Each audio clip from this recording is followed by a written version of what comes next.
এভাবে? আবার শুরু হয়েছে। আচ্ছা বাবা, তোমার মতো মায়ের দাড়ি নেই কেন? আসসালামু আলাইকুম স্যার। ওয়ালাইকুম আসসালাম। কেমন আছো তুমি? ভালো আছি। আচ্ছা স্যার, আপনি বলেন তো দিনের বেলা আকাশে তারা দেখা যায় না কেন? বাহ, তোমার মেয়ে তো খুব প্রতিভাবান হয়েছে। জি স্যার, খুকি যখন মায়ের গর্ভে আছিল তখন তার মারে নিয়ে আমরা নগর মাতৃসদনে যাই।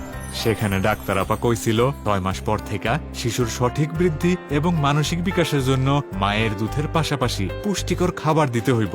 ডাক্তার আপার পরামর্শ মাইনাই আমরা আমাকে খুকিরে বড় করতেছি। তুমি তো বুদ্ধিমানের মতো কাজ করেছো।